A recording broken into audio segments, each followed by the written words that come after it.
So good evening students. आज की इस वीडियो में हम क्लास 9th मैथ्स के एमसीक्यू वाला पार्ट करेंगे। ये रिसेंटली मिड टर्म के पेपर है, ठीक है, प्रैक्टिस पेपर है। हाँ, मिड टर्म का नहीं है, प्रैक्टिस ही है। सो लेट्स स्टार्ट करते हैं। पहला क्वेश्चन है, which of the following is irrational number. इसमें से इरेशनल नंबर कौन सा है? तो देखो 0.14 तो हमारा टर्मिनेट है, तो ये नहीं हो सकता। अब जितने भी जो बार वाले नंबर्स होते हैं ना, ये हमारे रैशनल नंबर होते हैं, क्योंकि इन्हें हम पी अपॉन में क्यू की फॉर्म में लिख देते हैं। इन्हें हम पी अपॉन में क्यू की फॉर्म में लिख सकते हैं, ठीक है। तो इसमें से ये वाला जो नंबर है, डी ऑप्शन वाला, ये हमारा रैशनल इरेशनल नंबर में आ जाएगा, क्योंकि ये रिपीट हो रहा है एक रेगुलर इंटरवल के बाद। तो डी ऑप्शन हमारा हो जाएगा। नेक्स्ट क्वेश्चन है, root 2 is a polynomial of degree. अब रूट 2 जो है, ये इस पॉलिनोमियल की डिग्री क्या है? अब इसकी डिग्री क्या हो जाएगी? 1, ठीक है। क्यों? अब कुछ बच्चे क्या करते हैं, ज़ीरो लगा देते हैं। वो सोचते हैं कि एक्स स्क्वायर के साथ तो यहाँ पर कुछ है ही नहीं, है ना, कोफिशिएंट। लेकिन ये हमें एक्स स्क्वायर नहीं देखना, हमें यहाँ देखना है कि कितने टर्म्स यूज़ हो रहे हैं। तो यहाँ पर एक ही टर्म है, तो 1 आ जाएगा आंसर। नेक्स्ट क्वेश्चन है, sign of the abscissa and ordinate of a point in the second quadrant are respectively. Abscissa होता है हमारा एक्स कोऑर्डिनेट और ऑर्डिनेट होता है हमारा वाई कोऑर्डिनेट। तो सेकंड क्वाड्रेंट की बात चल रही है, तो उसमें हमारा एक्स क्या होता है? एक्स हमारा नेगेटिव होता है और वाई हमारा पॉजिटिव होता है, तो नेगेटिव पॉजिटिव वाला आंसर हो जाएगा। नेक्स्ट क्वेश्चन है, after rationalising the denominator we get the denominator as. Rationalisation का मतलब होता है कि जो डिनोमिनेटर में जो इक्वेशन दे रखी है उसी से मल्टीप्लाई करना है, बट साइन चेंज करना है। माइनस है तो प्लस, प्लस है तो माइनस। तो इसको सॉल्व करते हैं हम। तो यहाँ पर हम सिर्फ डिनोमिनेटर की रैशनलाइजेशन कर लेते हैं। तो 3, तो यहाँ पर हम, तो यहाँ पे 3√3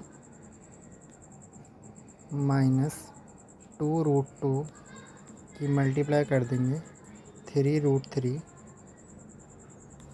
प्लस 2√2 से। अब यहाँ पे एक आइडेंटिटी बन रही है। कौन सी आइडेंटिटी बन रही है? a plus b a minus b, ठीक है। तो a का स्क्वायर, अब 3√3 का स्क्वायर करेंगे, माइनस में b का स्क्वायर, 2√2 का स्क्वायर करेंगे, ठीक है। तो 3√3 का स्क्वायर क्या हो जाएगा? 3 3 जा 9 एंड 9 3 जा 27, माइनस 2 2 जा 4 और 4 2 जा 8, है ना। कितना आ जाएगा माइनस करके? 19। तो 19 हमारा आंसर हो जाएगा, ठीक है। अब आगे बढ़ते हैं हम आगे की स्लाइड पर। Degree of the zero polynomial is. Zero polynomial की डिग्री क्या होगी, बता सकता है क्या? तो यहाँ पर हमारा आंसर क्या हो जाएगा? 2 ऑप्शन यहाँ पर ज़ीरो दे रखे हैं, है ना। तो यहाँ पर एनी नेचुरल नंबर आंसर हो जाएगा, अगर यहाँ पर आंसर कंसिस्टेंट होता। लेकिन यहाँ पर इनकंसिस्टेंट में बात चल रही, यानी कि ज़ीरो की बात चल रही है, तो यहाँ हम नॉट डिफाइन कर देंगे, ठीक है। In a frequency distribution the mid value of class is 10 and width of class is 6, the lower limit of the classes. अब ये वाला क्वेश्चन जो है थोड़ा सा बड़ा क्वेश्चन है।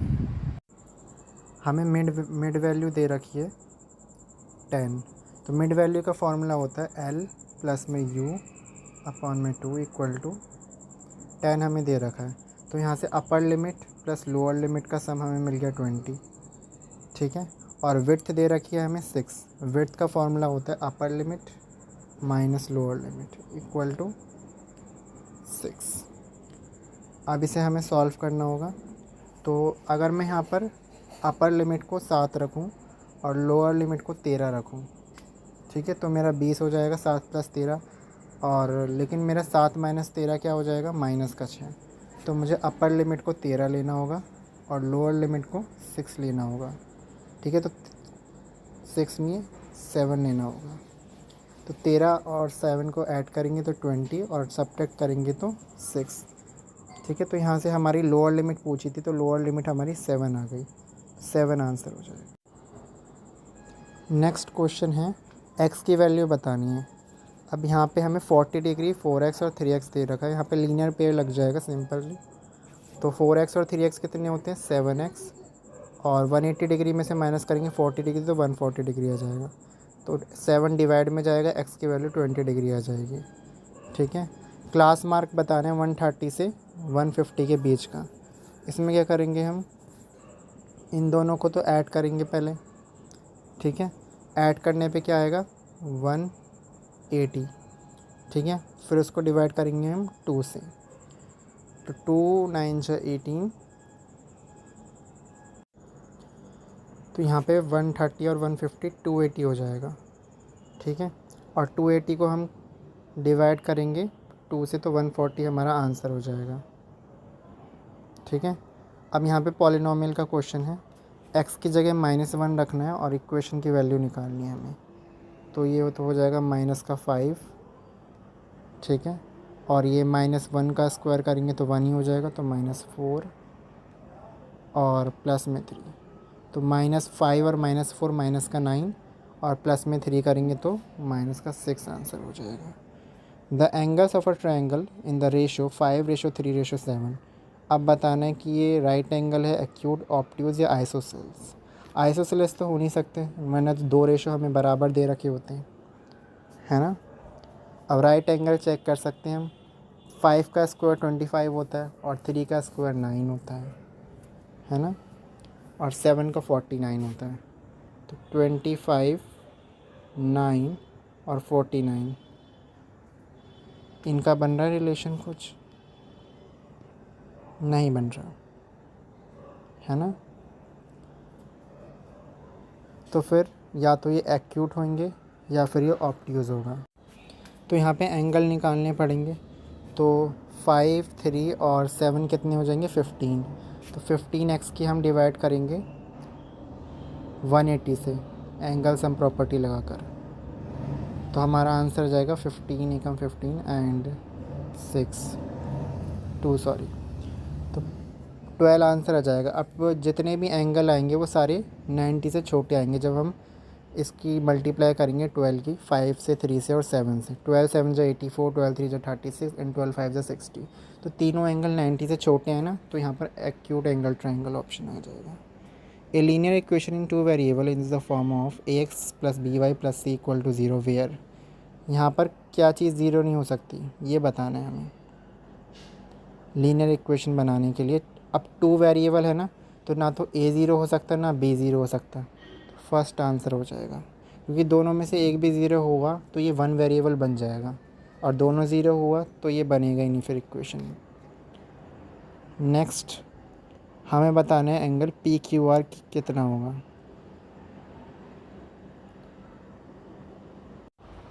तो यहाँ पे हम एक कंस्ट्रक्शन करेंगे, एक लाइन ड्रॉ करेंगे यहाँ पर हम। ठीक है, ये वाली, एक मिनट,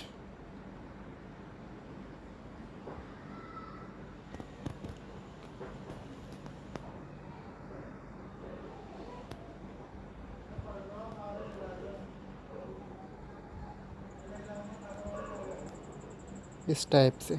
अब यहाँ पे 130 है। अब इस एंगल का सम और इस एंगल का सम 180 होता है, तो ये 130 है तो ये कितना हो जाएगा, 50 degree.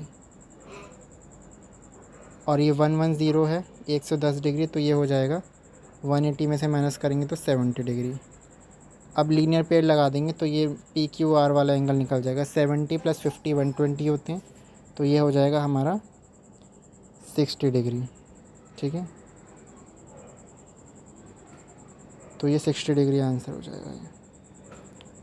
If y coordinate of a point is 0 then this point always लाई।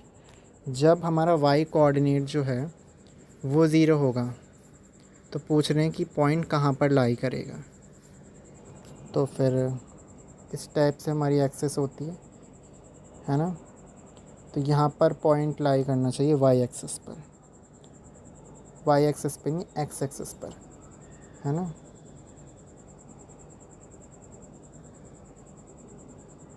ठीक है, क्योंकि एक्स एक्सिस पर जितने भी पॉइंट होंगे वाई के वो सारे ज़ीरो होंगे। 14th क्वेश्चन है, पॉलिनोमियल दे रखा है x+3, हमें p ऑफ x बताने हैं और p ऑफ -x बताने हैं, क्या आंसर आएगा। ठीक है, p ऑफ x कितना है हमें, x प्लस में 3, यहीं पर कर देता हूँ ये मैं 3। ठीक है, और p ऑफ -x क्या हो जाएगा, प्लस में p ऑफ -x हो जाएगा -x प्लस में 3। ठीक है, अब x प्लस में 3 को ऐसे ही लिखा, और प्लस माइनस माइनस तो ये -x हो गया, और ये 3 में -3 हो गया। ठीक है, x से x कैंसिल, 3 से 3 कैंसिल, 0 आंसर आ गया। इसमें एक मिस्टेक हो गई थी, यहाँ पर हमने 3 को भी माइनस कर दिया था, x+3 -x+3, 3 प्लस का ही रहेगा। ठीक है, क्योंकि ब्रैकेट के बाहर प्लस था, तो 6 आंसर होना चाहिए, 0 नहीं। If two interior angles on the same side of transversal intersecting two parallel lines are in the ratio 2:3, then the greater of the two angle is। इसको स्लाइड पर करवाना होगा। 2:3 दे रखा था ना हमें,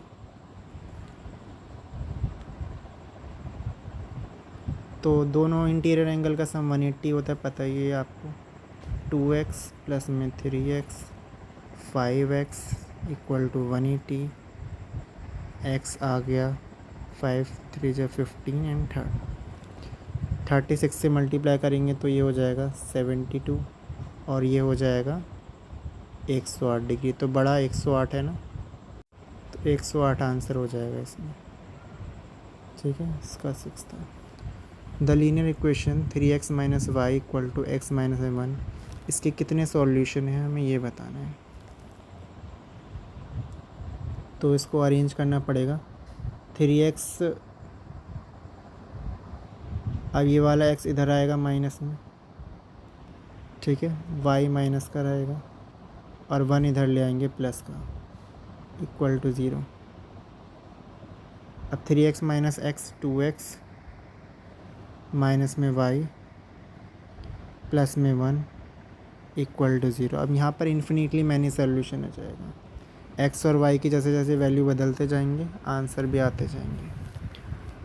17 है, abscess of all points on the x axis. x axis पर जितने भी पॉइंट होंगे उनका एब्सिस बताना है हमें।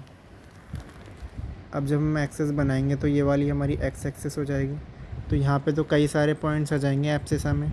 अगर ऑर्डिनेट पूछते तो यहाँ पर हमारा सिर्फ 0 आंसर आ जाता। ठीक है, लेकिन यहाँ पे कोई भी नंबर हो सकता है। नेक्स्ट 2√3 + √3 किसके बराबर हो जाएगा।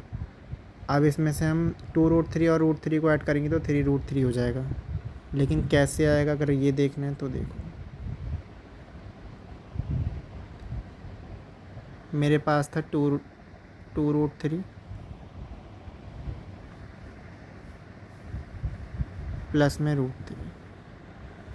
ठीक है, तो यहाँ से मैंने √3 कॉमन ले लिया, अंदर बचा 2 और यहाँ बचा 1, तो ये हो जाएगा 3√3। ठीक है, इसलिए आया ये आंसर। अब असर्शन रीजनिंग बचे हैं। पहला असर्शन है 0.329 इज़ अ टर्मिनेटिंग डेसिमल, क्या ये सही है। बिल्कुल सही है। ठीक है, ये टर्मिनेटिंग डेसिमल है क्योंकि ये रिपीट नहीं हो रहा।